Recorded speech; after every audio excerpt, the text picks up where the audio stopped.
Nagbabalik po muli ang inyong lingkod at nagbabalita ng mga balitang dapat nating malaman dito sa ating bansa.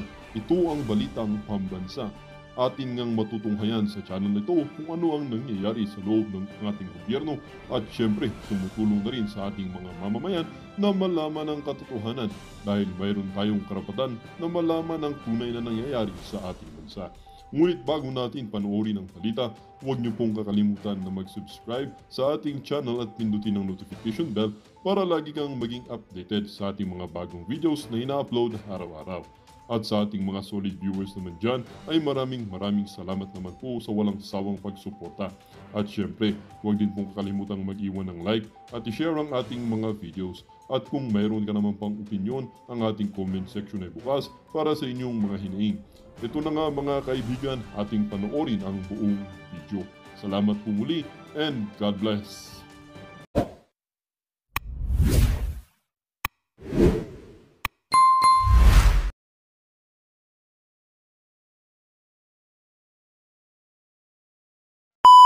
Left blank.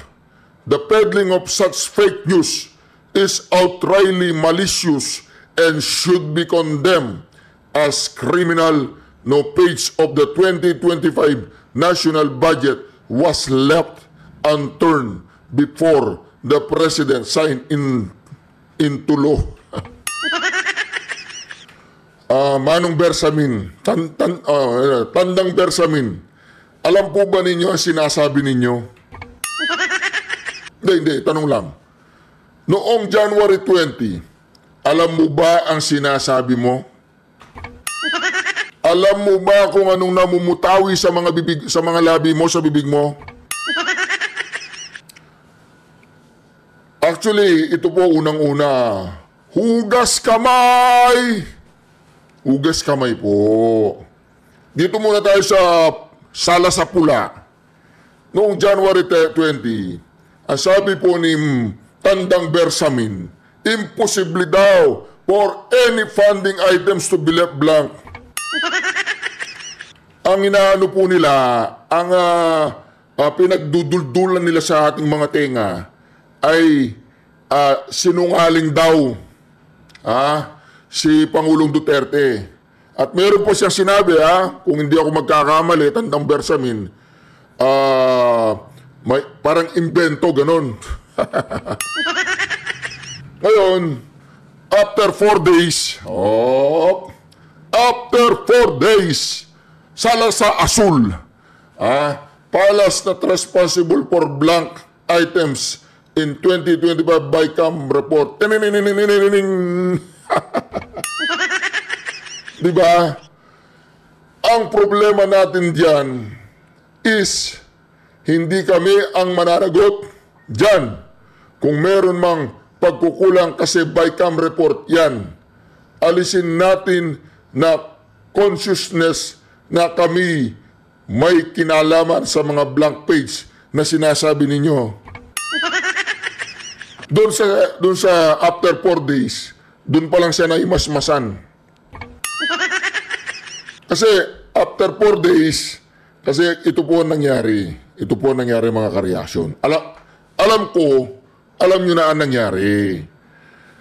Pero nung may pinasabog po si Congressman Ungab, talagang todo tanggi po sila. Hindi pa, actually, I believe na hindi alam ang sinasabi ni Bobong Marcos. Ito. Dito po sa video na ito, talagang si Bobong Marcos, talagang yung pag-aakusa niya sa Pangulong Duterte, it's a lie. Kasinungalingan. Diba? Ayun, hindi ko po siya masisi. Hindi po natin masisi si Bobong Marcos. Kasi nga mga ka-reaction, marami nagsasabi, bangag siya. So, paano natin kakausapin ng isang bangag? O ito po, mga ka-reaction na. So, hindi ko alam kung hindi nila naiintindihan yung pasabog ni Congressman Ungab ay hindi naman po patungkol sa 2025 national budget. Ang pasabog ni Congressman Ungab, alam niyo na po yun, yung tinatawag nating bicameral committee report. Yung bicameral committee report, alam nyo na rin, na kapag pinirmahan na yon ng BICAM, ng House of the Representative, tsaka Senate, hindi na pwedeng pakialaman. So anong nangyari po? Kung hindi na pwedeng pakialaman, kung hindi na pwedeng pakialaman, yung bicameral report, ayan po, teka lang, mamaya natin pag-uusapan yan. Ayan po mga ka-reaction. Ito po lahat po ng mga pumirma. Ito Huwag nyo kaming lituin, Manong Bersamin Huwag yung ICC. Huwag yung West Philippine Sea. Huwag si Bantag. Huwag huwag yung yung early pregnancy. Huwag yun. Huwag yung early pregnancy. Ayaan natin ang mga kabataang ma-in love. Ayaan natin silang ma-experience nila ang love. Ngayon, kung magkakaroon ng premarital sex at early pregnancy, dapat ang pagdidisiplina nasa loob ng bahay. Hindi ang estado ang magbibigay ng disiplina sa mga anak nila, sa mga anak namin. Wala kayong karapatang pakialaman ang mga anak namin. Huwag ninyong pakikialaman, foul yan. Kami ang magdidisiplina. So, responsibilidad ng ina at ama kung anong pag-uugali ng anak. Tama? O, di ba? Ngayon, huwag nyo kami lituin doon. Wala kaming paki doon. O, di ba? Tsaka hindi naman magtatagumpay ang plano ng mga komunista yan. Di ba? Katulad ng China, one child policy, ganoon. O, di ba? O ano ngayon, di ba? Nahihirapan sila kasi puro na sila matatanda. Ito po mga kaya dito mga reaction, makikita natin, kahit itong si Bersamin, biglang nagbago po ang ihip ng hangin sa kanyang kokote. Mantagin po ninyo, ito po yung sinabi ni Bobong Marcos. Alam ko, narinig nyo na. Balikan lang natin mga ka-reaction. Balikan lang natin.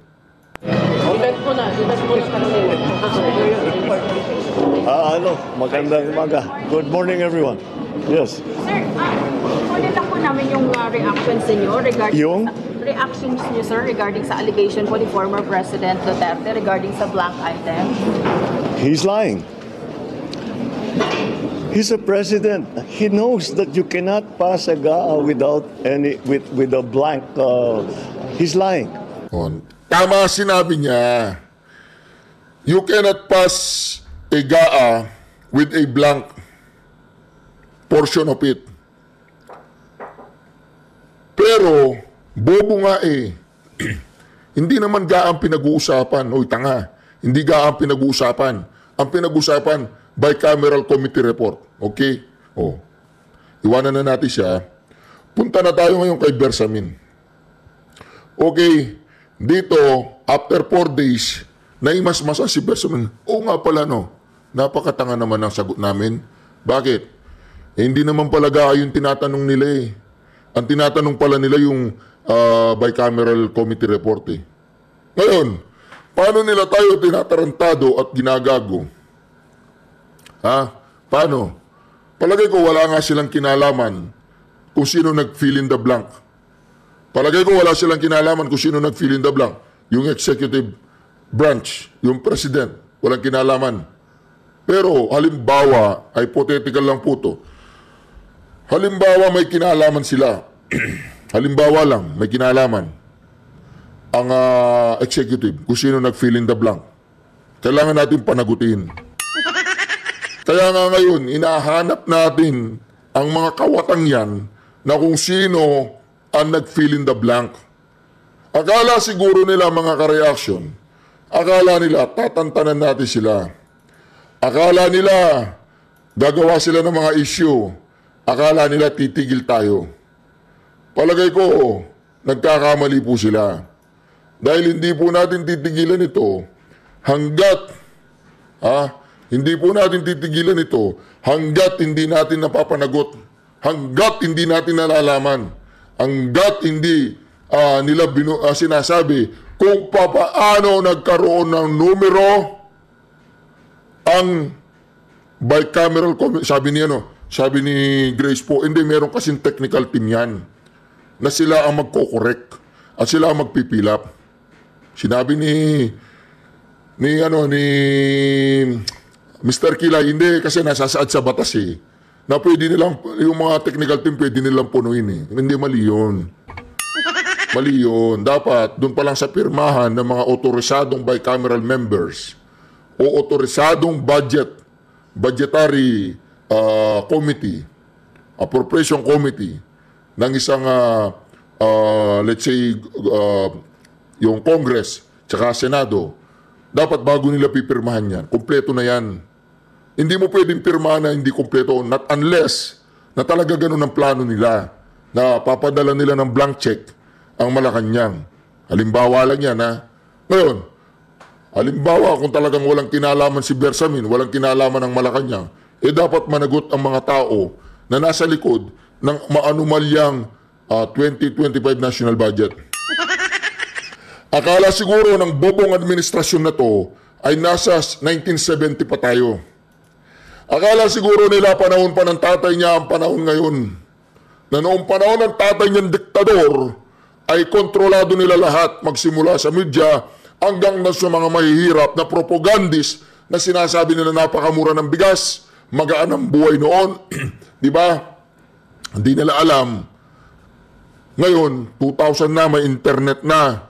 Lahat ng mga propaganda ninyo, pagpapapogi, pagbabayad kung mga bayarang media na yan, bayarang vloggers, para lamang mapapogi kayo sa social media, sa mainstream media, at kung ano-anong katarantaduan ang ginagawa niyo sa mga magsasaka, na pinapasakan ninyo ang kanilang mga bibig, para hindi lang magsalita, at kunyari talagang tinutulungan niyo sila. Pero sa katotohanan, papunta tayo sa bangin ng kahirapan. Yun po ang katotohanan ng ating bayan ngayon. Walang project ang gobyernong ito.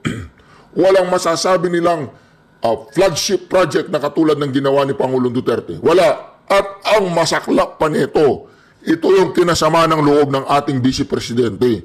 Yung hininto lahat ng mga magagandang flagship project doon sa Visayas and Mindanao. Siguro may mga natirang mailan-ilan, pero nung sila na yung nag-take over, palsipikado ng pagkakagawa. Katulad nung pinakamahabang tulay, tignan nyo, baku-baku na yung daan ngayon. Isa yon, yung Pangil Bridge. O di ba? Sira-sira na ngayon. O dahil, korupsyon. Kung sa Pangulong Duterte nangyari doon sa Pangil Bridge na ilang buwan pa lang nagkasira-sira na, sa palagay ko, yung gumawa doon, nako, baka siya yung pangsesemento niya doon. Di po ba mga kareaksyon? Dako naman tayo dito sa katatawanan. Pag sinabi natin katatawanan, naaawa ako dito kay Naaawa po ako dito kay Kuya Cesar, si Secretary General ng Kongreso. Naawa po ako sa kanya. Pakinggan po natin ang balitang ito. Isang linggo matapos sabihing hinihintay niya ang ika-4 na impeachment complaint laban kay Vice President Sara Duterte, kaugnay ng paggastos ng confidential funds. Isang linggo matapos sabihing hinihintay niya ang ika-4 na impeachment complaint laban kay Vice President Sara Duterte, kaugnay ng paggastos ng confidential funds nito.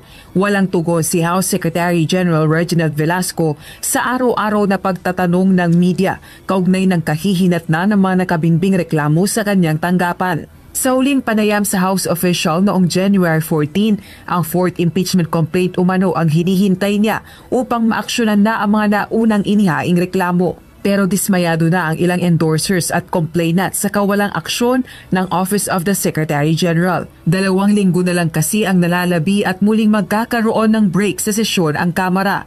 Si Kabataan Party List Representative Raul Manuel, isa sa mga endorser ng ikalawang impeachment complaint, naniniwalang malaki ang epekto ng pahayag ni Pangulong Bongbong Marcos Jr. kaugnay ng issue.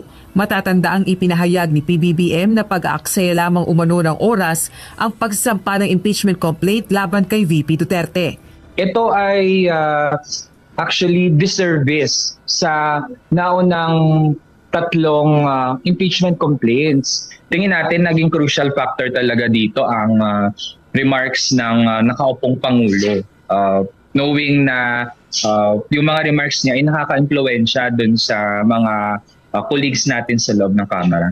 Ang abogado naman ng complainant sa ikatlong reklamo, dismayado sa kawalang aksyon ng Kongreso. We are frustrated because Congress should have acted immediately on this impeachment complaints. Magsasagawa na ng mga pagkilos ang mga endorser at complainant upang kalampagin ang Kamara sa nakabinbing impeachment complaints. Isasagawa ng iba't ibang grupo ang isang rally sa January 31. Samantala, iginiit naman ng Malacanang na hindi hinaharang ni Pangulong Marcos Jr. ang pag-usad ng impeachment complaints laban kay VP Duterte. Ayon kay Executive Secretary Lucas Bersamin, nirerespeto ng palasyo ang Kamara.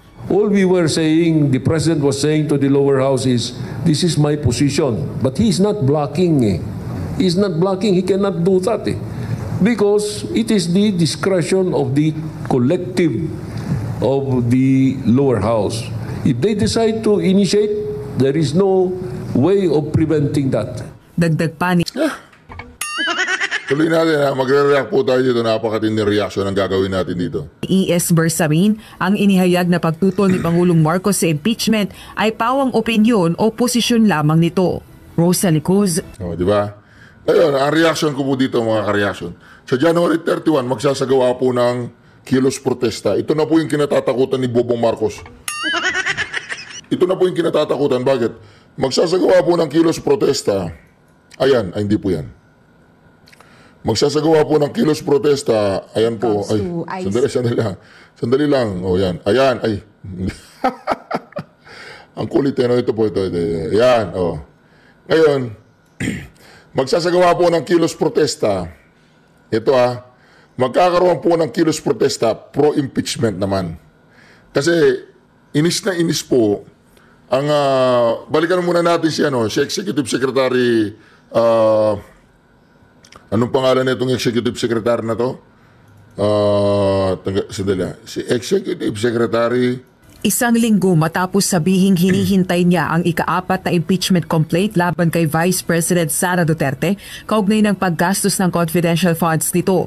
Walang tugon si House Secretary General Reginald Velasco. So, mag-react muna po ako kay Reginald Velasco. Si Reginald Velasco, nakakaawa po siya. Kasi siya po naiipit dito. Siya po ang nag-aawak ng bola kung saan paiikutin yung bola. Ngayon mga ka-reaction, dito po sa ginagawa nila, dyan sa Kongreso, ito po yung kinatatakutan ng administrasyon kapag bumaligtad na itong mga makakaliwang grupo. Kasi sila po yung may hilig na magprotesta na magprotesta. Ang problema nga lang sa makakaliwang grupo, van po sila, van. Hindi sila pwede sumali sa mga Duterte supporters. Kasi nga ayaw din nila sa Duterte. Ngayon mga ka-reaction, dahil nga dumating na yung peak na talagang walang masasampang impeachment complaint, nagpapanik po yung Malacanang mga ka-reaction. Nagpapanik yung Malacanang na nagpapaliwanag po yung Malacanang ngayon na ganito. Ay hindi, sabi ng mga makakaliwang grupo. Sabi nila, Marcos Duterte managot, Marcos budget pahirap, Sara alis dyan, boses ng Pilipino, konsyerto ng bayan, clergy and citizen for good governance, January 31.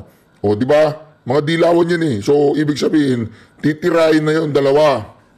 Pagsasabayin nila si Sara Duterte at saka si Pangulong Bongbong Marcos. Sinong uupo pag pinatanggal nila yung dalawa?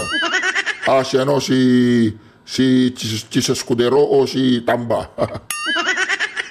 Di po ba mga ka-reaction? Ngayon, kung pagsasabayin po ng mga makakaliwang grupo, itong gagawin nilang kilos protesta sa paparating na January 31, pagsasabayin nila si Marcos Duterte, anong dahilan po ng grupong ito? Ibig sabihin, nagsimula na po ang lumitaw ang kulay nila. Bakit? Dahil galit na galit po sila dahil sa pahayag po ni Bobong Marcos na hindi siya sang-ayon sa impeachment, which is alam naman natin nating lahat kung anong ibig sabihin ng hindi siya sang-ayon. Pero dito mga ka-reaction makikita po natin dito kumakambyo po si Bersamin, yung Little President. Diba? Little President yan si Bersamin. So kumakambyo siya na hindi naman totoo na pinipigilan para hindi kumalas sa kanila yung mga Brosas, Castro, kaya lang hindi po nila napagbigyan sa gusto ng mga spoiled brat na yan. di magrarally sila ngayon si January 31. Ngayon, tignan po natin yung rally nila kung gaano karami. At yung rally daw nila ngayon, dati ang rally nila ano lang, pro-impeachment lang. Kasi pro-impeachment lang ngayon kay Sara. Kasi nung nakarang rally nila, nung January 13, ay kasama pa nila yung kasama pa po nila yung mga Bobong Marcos vloggers. Ngayon, paano yan? Kung ang inyong rally ay pababagsakin ninyo si Marcos tsaka si Duterte, sinong mga vloggers ang nandyan? Ayan po yung nila. Sabi nila dyan, Marcos, Duterte, managot. Marcos, budget. Pahirap. Sara, alis dyan. Ibig sabihin, ang rally sa 31 ay pagpapabagsak sa dalawang yan? Sinong iluluklok ninyo? Sino? Kung ganun, di wow. Ang gagawin pala mga kareaksyon ng mga taong ito ay double whammy. Double whammy protest. Dahil hindi po sila napagbigyan ng mga spoiled brat na to, hindi sila napagbigyan ni Bobong Marcos at hindi pa pinag-uusapan, mag-e-eleksyon na yung pinapangarap nilang impeachment laban kay Sara Duterte. Kasi pinapatahimik ng Bobong administrasyon yung mga kongresistang yan Pinapatahimik niya para hindi sila sumuwag. Para ang suwagin lang nila si Sara Duterte. Ngayon, hindi nila nakuha ang gusto ng mga inayupak na yan. Ayan. Ano ngayon? Sibat sila. Iwanan nila si Marcos. Pati si Marcos ngayon kasama sa rally. Kaya lang pabagsakin. Buti naman yung nangyaring January 30 na protest ay pro-Marcos. Pro-Marcos po yun. Paano ko nasabing pro-Marcos sang-ayon sila sa kagustuhan ni Bobong Marcos na hindi na ituloy ang impeachment. Ngayon mga kareaksyon, ito gusto nilang ituloy ang impeachment at patalsikin din, panagutin din si Marcos. Sino sasama dyan? Paano sasama ang mga Marcos dyan? Ang mga supporter ng mga Marcoses? Kung ang, mga loyalista, punta kayo dyan patatalsikin si Marcos. Mga loyalista, nakikinig kayo. Si Gadon. Punta ka dyan, total bobo ka. Punta ka dyan. Diba? Sigaw ka dyan. Patalsikin si Marcos tsaka si Duterte. Gadon. Tanga. Sigaw ka ng tanga dyan, bobo. Patalsikin, tanga bobo. Yung amo mo. Patalsikin din nila. Yan po ang sinasabi natin mga kareaksyon Nakikita na po natin ang tunay na kulay ng mga makakaliwang grupo na yan, tsaka itong mga paring adik na nagbagong buhay na. Nagbagong buhay na yung pari na yon. Hindi na adik yun. Ito bang mga pari na to, tanong ko lang sa inyo, Father, mga manyakis ba kayo? Hindi, tanong lang yan Kasi lahat tayo pinagdaanan natin ng pagkalalaki, di ba? Nililibugan din tayo, Father. Tanong lang, mga manyakis ba kayo? May mga nakatago ba kayo mga anak kung saan-saan? Kasi nagmamalinis kayo Sabi ninyo, good governance Yung bambuhay ninyo ay good governance? Wala ba kayong binuntis na madre? Tanong lang, nagtatanong lang kami. Kasi imbes na ayusin ninyo yung kaligtasan ng sambayanan, ang mga kaligtasan ng tao, madala ninyo sa harapan ng Diyos. Ang ginagawa ninyo, impeach Sara, gano'n? Nakasulat sa Biblia yun? Di ba dapat patawarin? Patawarin na nagkasala? Oo. Di ba mga kareaksyon? Itong mga pari na to, tatanungin natin sila. Mga paring Damaso, ano ba kayo? Mga naliligaw ba kayo ng landas? Pakitawag mo nga si Pope. Saan tatawagan ko si Pope? Hello, Pope. Kumusta ka na? Hindi ako marunong mag-Latin. Mag-Tagalog na lang tayo. Multilingual ka naman, okay? Pope, may tanong lang ako sa iyo, Pope. Ito ba pari dito sa Pilipinas, membro pa ninyo o hindi na? Nagpapa-impeach sila ng Vice President Trabaho ba nila yun? Nakasulat yun sa Biblia. Nakasulat. Yung impeach yung Vice President, yung nangingialam. Di ba separation yan, church and state? Di ba separate dapat yan? Dapat kung mayroong nangyayaring kalikuan ng gobyerno, di ba dapat ipanalangin na lang, magbigay na lang ng magandang ano. Di ba dapat hindi sila makikisawsaw? Ganon. Oo. May mga paring tarantado talaga, hindi natin maiwasan, ganon, mga black sheep. Okay, ingat ka po pa, yung kayamanan dyan, ingatan mo ha, okay. Joke lang po yun. Hindi ko nakakausap si Pope. Busy natutulog naniwala naman kayo kausap ko si Pope. Diba? Ngayon, mga kareaksyon, itong mga pari na to, tsaka itong mga clergy and citizens for good governance. Pag nakita nyo itong mga pari na to, lalo na yung paring nag-adik-adik, sumigaw kayo ha. Oy, Father, adik ka pa ba o hindi na? Ganon ha? Father, anong pakiramdam ng shabu? Ganon. Para alam namin at hindi na namin i-try. Ganon ang gawin natin sa kanila. Kasi ang ginagawa ng mga pari na to, panggugulo. Panggugulo yan. O, di ba? Hindi peaceful rally yan.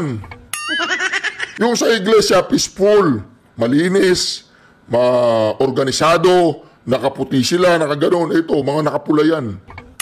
Sabagay, nagsasanay na sila nakapula dahil hindi natin alam kung saan sila papunta, di ba?